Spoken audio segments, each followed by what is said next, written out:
Hello दोस्तों, I hope आप सब अच्छे होंगे ना। आप सबकी पढ़ाई अच्छी चल रही होगी। तो दोस्तों, कल 11th ऑफ फेब था और कल मेरा इंटरव्यू था। तो आज मैं अपना इंटरव्यू एक्सपीरियंस शेयर करूंगा आप लोगों के साथ, कैसा क्या रहा मेरा इंटरव्यू में। तो सबसे पहले तो 8:30 बजे पहुंचने का टाइम था। तो मेरे यहाँ से काफ़ी ज़्यादा डिस्टेंस था, तो मैं मेट्रो से जाता तो मुझे लेट हो सकता था, मुझे ऐसा लगा। तो मैंने क्या किया, मैंने कैब किया और मैं कैब से गया। ठीक है, मेरे को वो 12th फेल मैंने मूवी देखी थी, तो कुछ वैसा फील आ रहा था। बस बगल में लड़की नहीं थी ड्राइवर अंकल थे या भैया जो भी थे। ठीक है, तो मैं वहाँ पहुँचा और मैं आधे घंटे पहले भी पहुँच गया था। तो उतरा बाहर, मैंने वेट किया जैसे सब लोग वेट कर रहे थे। और फिर 10-15 मिनट में एंट्री भी शुरू हो गई। तो सबसे पहले हमने एंट्री करते के साथ ही वहाँ पे जो हमारा लिस्ट थी, हमारे उसमें पैनल 1 लिखा हुआ था और फ़ोटो थी, तो उस पर साइन किया। उसके बाद अंदर गए। फिर वहाँ पे अंदर जाने के बाद बायोमेट्रिक हुआ सबसे पहले हमारा। उसके बाद डॉक्यूमेंट वेरिफिकेशन हुआ, जहाँ पे थोड़ा टाइम लग रहा था। तो वहाँ वेट करने के बाद और सब कुछ डॉक्यूमेंट वेरिफिकेशन सब कुछ अच्छे से होने के बाद उसके बाद इंटरव्यू के लिए गया। तो जैसे इंटरव्यू में गए तो अंदर जब एंट्री कर रहे थे तब फिर से वही वाला फील आ रहा था जैसे 12th फेल में देखा था। और पहला इंटरव्यू था तो थोड़ा नर्वस था, बट जब मैं इंटरव्यू में बैठा था तब ऐसा कुछ नहीं था, बिल्कुल मैं नॉर्मल था। और मैंने अच्छे से जो भी मुझे आया मैंने उसका जवाब दिया, और जो मुझे नहीं आया उसके लिए मैंने सॉरी बोल दिया। ठीक है, तो मेरा पैनल में 5 पैनल मेंबर थे, जिसमें 4 तो मेल मेंबर थे और एक फीमेल मेंबर थी। तो सबसे पहले मैंने जाते उनको ग्रीट किया। फिर उन्होंने सबसे पहले क्वेश्चन जो मेरे से पूछा था, वो उन्होंने बोला इंट्रोड्यूस योरसेल्फ। तो मैंने खुद को इंट्रोड्यूस किया। ठीक है, उसके बाद उन्होंने मेरे से पूछा कि जो बजट से रिलेटेड क्वेश्चन पूछा कि बजट कब पेश किया गया। तो मैंने बोला 1 फेब को जो भी है बजट पेश किया गया। उसके बाद उन्होंने बजट से रिलेटेड पूछा।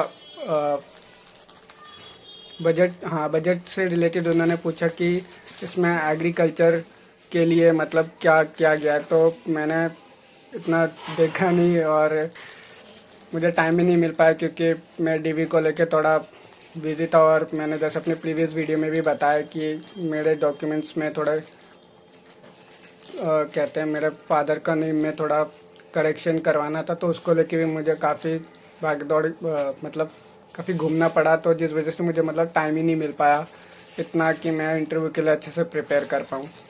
ठीक है, तो मैं उसका जवाब नहीं दे पाया, तो मैंने सॉरी बोल दिया। और उसके अलावा फिर उन्होंने पूछा कि अभी आरबीआई की मॉनेटरी पॉलिसी जो मीटिंग रही थी उसमें रेपो रेट कितना किया गया। तो मैंने उसका भी बताया कि 0.25% रिड्यूस किया गया है।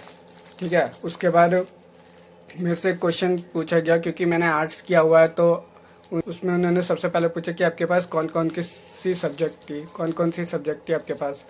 तो मैंने बताया मेरे पास हिस्ट्री, पॉलिटिकल साइंस, हिंदी और इंग्लिश थी। तो उसके बाद उन्होंने मेरे से क्वेश्चन पूछा कि जो राष्ट्रपति होती है उनको जो शपथ दिलाया जाता है कौन दिलाता है। तो मैंने उसका रिप्लाई किया। ठीक है, उसका जवाब दिया उनको।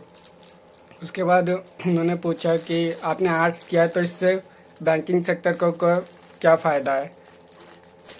तो उसके भी मैंने उनको जवाब दिया, जो भी मुझे उस समय ठीक लगा, तो मैंने उस हिसाब से जवाब दिया। ठीक है, और उसके बाद उन्होंने मुद्रा लोन से रिलेटेड एक क्वेश्चंस किया था कि मुद्रा लोन क्या है। तो मैंने उनको बताया मुद्रा लोन के बारे में, जैसा भी जो भी है कि मतलब मुद्रा लोन ये रीफाइनेंस एजेंसी है और सिडबी की 100% सब्सिडरी, इसमें 3 टाइप के लोन होते हैं। फिर उनके बारे में बताया। ठीक है, और उसके बाद उन्होंने मेरे से पूछा कि पानीपत की लड़ाई कब हुई थी तो वो तो मेरे को पता नहीं था, तो मैंने मना कर दिया। मैंने बोला सॉरी सर, इसका मेरे को नहीं पता है। और एक क्वेश्चन उन्होंने पूछा था कि 1857 में कौन सा मूवमेंट या आंदोलन जो भी था स्टार्ट हुआ था। तो मेरे को नहीं पता सच बताओ तो इसका भी मैं जवाब नहीं दे पाया। फिर उन्होंने क्वेश्चन पूछा था कि 26 जनवरी को जो परेड होती है उसमें जो भी मतलब झांकी निकलती है, उसमें वो सल्यूट करते हुए निकलते हैं ना, तो वो किसको सल्यूट करते हुए निकलते हैं। तो मैंने ऐसा बोला कि मतलब जो वहाँ पे ऑडियंस होती है और या प्राइम मिनिस्टर वगैरह प्रेसिडेंट वगैरह होते हैं, उनको वो सैल्यूट करते निकलते हैं। मुझे नहीं पता ये सही है कि नहीं, बट मैंने बोल दिया। ठीक है। उसके बाद उन्होंने मेरे से पूछा कि मैंने 2019 में ग्रेजुएशन किया हुआ था, तो उन्होंने मेरे से पूछा कि आपने इतने सालों तक क्या किया। तो मैंने पूरा ऑनेस्टली के साथ उनको जवाब दिया। मैंने बोला सर 1-2 साल तो मैंने ऐसे वेस्ट किया ऑनलाइन गेमिंग में। ठीक है। उसके बाद आफ्टर कोविड मेरे को रियलाइजेशन हुआ कि मुझे कुछ करना चाहिए अपने लाइफ में, लाइफ को बेहतर बनाने के लिए। तो उसके बाद मैंने प्रिपरेशन वगैरह स्टार्ट किया और सर आज मैं यहाँ पर हूँ, ऐसा ये सब बताया। तो ये सब क्वेश्चंस मुझसे पूछे गए थे दोस्तों इंटरव्यू में। और अगर मैं अपना एक्सपीरियंस भी बताऊँ तो मैंने जितना जो भी आंसर किया या नहीं कर पाया, उस हिसाब से मुझे लगता है मतलब ठीक भी था और नहीं भी था। मतलब अगर मैं कॉन्फिडेंस की बात करूँ तो मैंने पूरे कॉन्फिडेंटली सारे क्वेश्चंस का आंसर किया था, जो भी चाहे मैं दे पाया चाहे नहीं दे पाया हो। ठीक है। और अपना ड्रेसअप बिल्कुल बढ़िया करके गया था, कोट पैंट टाई वगैरह सब एकदम बढ़िया से तैयार होके गया था। और उसके अलावा क्वेश्चंस जो मुझे मुन- अ, जो मुझ जो मैं दे पाया, मतलब जो मुझे आ रहे थे वो मैं किया, जो मुझे नहीं आ रहे थे वो मैंने उनको सॉरी बोल दिया उसके लिए। ठीक है। इसके अलावा मतलब जो भी रिज़ल्ट आएगा देखेंगे कैसा क्या रहता है। और तो ये मेरा इंटरव्यू एक्सपीरियंस था दोस्तों। बाकी मिलते हैं नेक्स्ट वीडियो में। तब तक अपना अच्छे से पढ़ाई करते रहो और अपना अच्छे से ख्याल रखो। बाय दोस्तों।